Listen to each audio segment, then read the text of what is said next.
Mais on pourrait aussi leur dire que des grands remplacements, il y en a eu.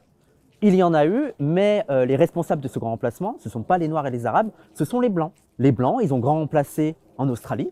Allez voir en Australie, normalement, ce n'est pas une terre blanche, hein, c'est une terre aborigène et tout. Et donc la population aborigène, maintenant, elle est minoritaire et les majoritaires, c'est les Australiens blancs. Mais il y a aussi eu aux États-Unis.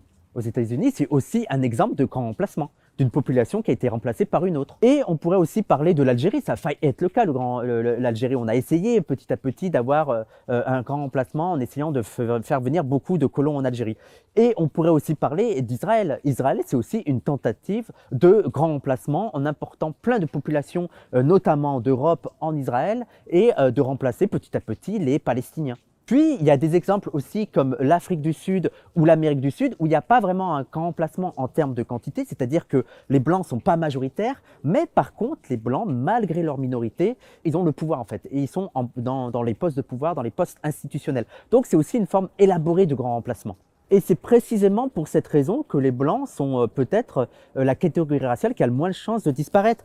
Alors il faut savoir, ça va peut-être vous étonner, mais il faut savoir qu'il y a 1 milliard de Blancs sur Terre et qui sont majoritaires dans plus de 50 pays et qui sont présents sur les 5 continents. Et si les fachos voulaient vraiment militer pour la diversité raciale et surtout militer pour préserver la pureté raciale blanche, bah déjà, ils militeraient pour que tous ces blancs retournent en Europe, qu'ils partent des pays du Sud. Comme ça, ils éviteraient le danger du métissage. Parce que le métissage, c'est aussi des blancs qui y participent. S'ils voulaient vraiment préserver la diversité raciale du monde, ils demanderaient la rémigration des populations blanches qui se trouvent aux États-Unis ou en Australie ou en Afrique du Sud, leur rémigration en Europe.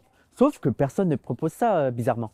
Mais en vrai, ce qui intéresse les fachos, c'est pas vraiment de préserver la pureté raciale. Ce qu'ils veulent préserver, c'est la position de pouvoir des Blancs, que ce soit en Europe, ils veulent rester dominants en Europe, mais aussi partout dans le monde. Et bien sûr, je sais que les fachos vont nous répondre « Mais non, mais le problème qu'il y ait de plus en plus de Noirs et d'Arabes en France, c'est qu'ils vont imposer leur culture, et donc s'ils sont majoritaires, il y aura une culture étrangère et qui sera plus française, qui sera imposée en France. » Donc déjà, on pourrait leur rétorquer pareil. C'est-à-dire que ceux qui ont le plus imposé leur culture partout dans le monde, c'est les Blancs, c'est les Occidentaux, c'est les Européens, c'est les Français. D'ailleurs, les Français, ils n'arrêtent pas de se vanter de ça, d'importer la culture française partout. Donc déjà, on pourrait leur rétorquer pourquoi l'inverse ne peut pas arriver. Ils imposent leur paradigme idéologique, leur paradigme philosophique, leur paradigme économique, leur paradigme politique. Et surtout, c'est une domination économique et c'est une domination impérialiste. Ce n'est pas seulement l'importation de 2-3 petits reliquats culturels. Et on pourrait aussi leur dire que, je suis désolé, mais la culture française, elle a déjà été colonisée. Elle n'a pas été colonisée par les Noirs et les Arabes, mais elle a été colonisée par les Américains. Les Américains qui ont imposé leur hégémonie culturelle, que ce soit dans le cinéma, que ce soit dans la musique, que ce soit dans les vêtements, vous portez tous des jeans, ou que ce soit, je ne sais pas, dans la bouffe, vous allez tous au fast-food.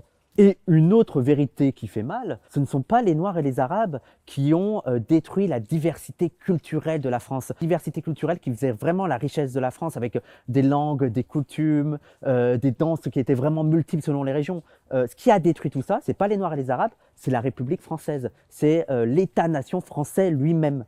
Et il l'a détruit parce qu'il a tenté d'unifier la France. Ça a été le projet de la République, ça a été le projet de l'école, de détruire toutes les particularités locales pour créer vraiment le sentiment d'une unité nationale. Ils ont vraiment fabriqué ce mythe d'une culture française uniforme, qui est factice, hein, et surtout dont l'objectif, c'était pas vraiment de créer une solidarité entre Français, mais c'était aussi de participer à l'élaboration d'une nation forte qui puisse ensuite exercer sa domination partout dans le monde.